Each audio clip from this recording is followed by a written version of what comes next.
Hello, it's Lane, the Nebraska Barefoot Guy.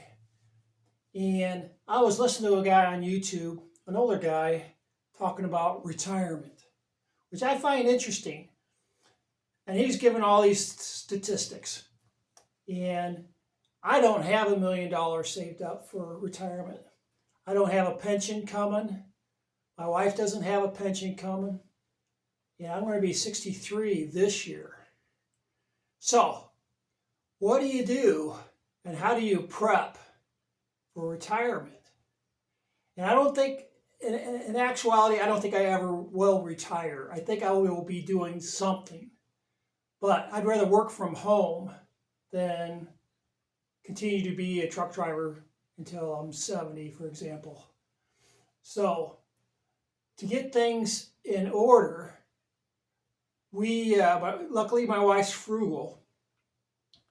What we did is we decided to pay everything off. If you've heard of Dave Ramsey kind of scenario, so we went in and it sold some of the frivolous things that I had collected, paid off the credit cards, and whatever money came in from work or anywhere else, we just paid stuff off. And we didn't buy into the mindset of, you had to keep up with the Joneses. So we're in the same house we were in when we got married. It's an 800 square foot house. It's a fairly small house, 2-bedroom house. And we did add the sunroom onto it, which you see here for $40,000. And man, we did that like 5-6 years ago. And it'd probably be twice that much now. And we only paid on it for like 6 months. And then we just paid it off because we had enough in savings to pay it off. But we focused on paying everything off. We didn't have car payments. We bought used cars. We paid cash for them. So we weren't buying new. Man, we haven't bought a new car since 2000. So that's 26 years ago. So all the cars we had were, like my wife's Honda Accord was a 3-year-old lease return with like 30,000 miles on it. And at the time it was $15,000. And we just paid cash for it because we had saved it up. But we got in the habit of living below our means and doing everything we could do to pay everything off. And then once we got everything paid off, we were looking at, okay, let's save in our 401k plans and let's save in Roth accounts online, because you have the pre-tax and the after-tax retirements, so that when you do retire, all that 401k stuff, you're going to pay tax on it once you retire. And you're 70, you got to take so much out every year. And your Roths, they are after tax.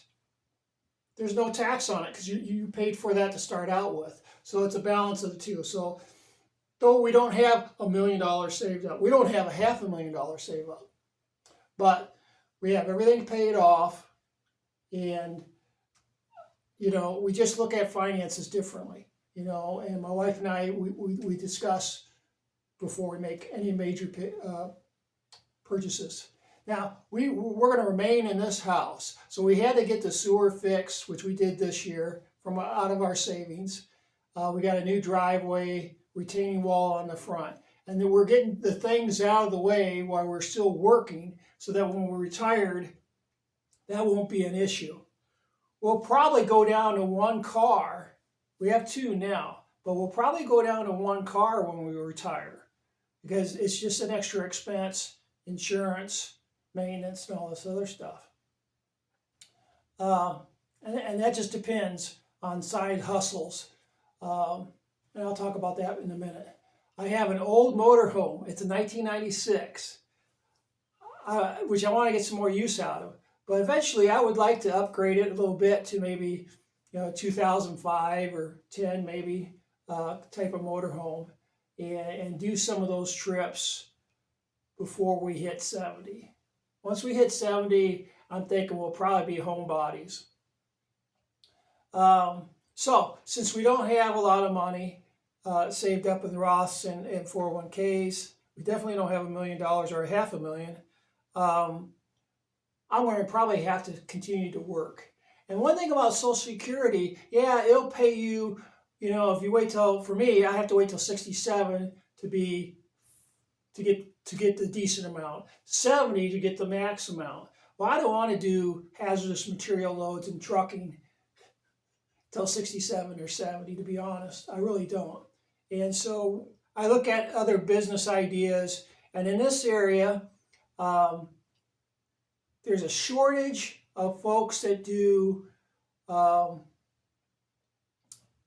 like car seats, boat seats, that kind of vinyl sewing for interiors of vehicles, that kind of thing. And so I looked into that, and I got a training program and a sewing machine, and the sewing machine was used, and that was like $600. But my thinking is I'm going to learn how to do upholstery work, and not so much like a couch or something, but like interiors of vehicles and boats and those kind of things, and just I'm going to learn how to do that just prior to retiring, and probably do the easier stuff like boat seats to start out with. A sideline hustle that will bring in several $100s a month, plus Social Security, so that we don't have to tap into the 401ks or the Roths too early, because it's just not going to last, especially if we lived into our 80s.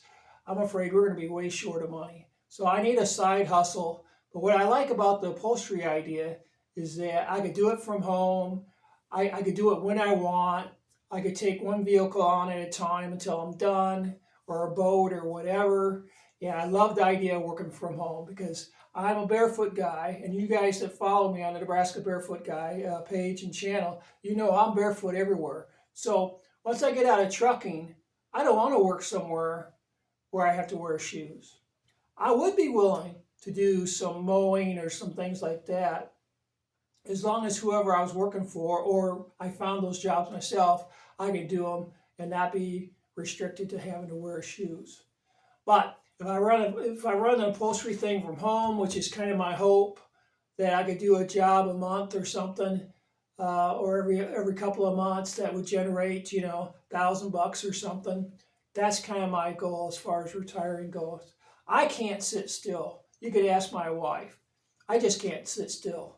So I'm going to be doing something, and I'm afraid. If I just came home and sat around and watched TV, I would go crazy. So I got to do something. My retirement idea is me working from home, doing something I like to do. So that's my goal for retirement. And I hope you guys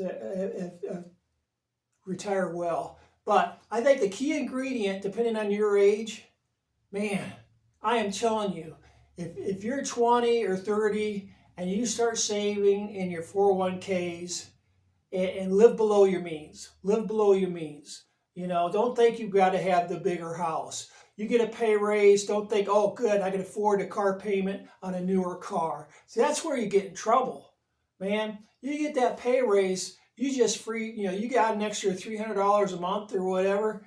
That needs to go to paying debt down, so you're not slave to the bank. And that's what gets you.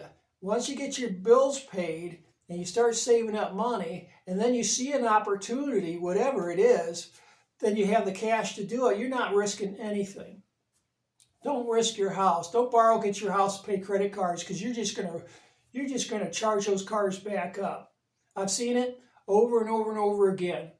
They take the equity out of the house, pay off all this debt, then they run up the credit cards and new cars, and they're right back in it, just struggling paycheck to paycheck. And I tell you, I haven't had a car payment in a lot of years, and I haven't had a house payment in like 5 years.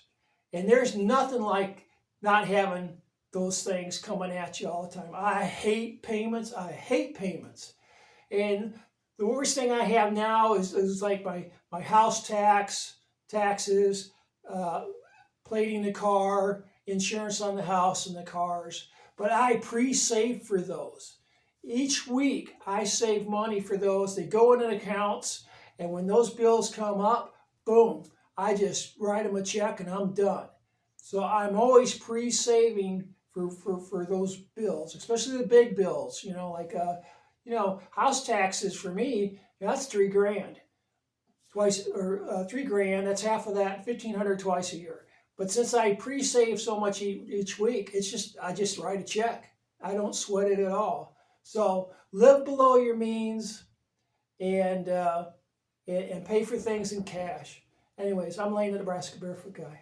Bye.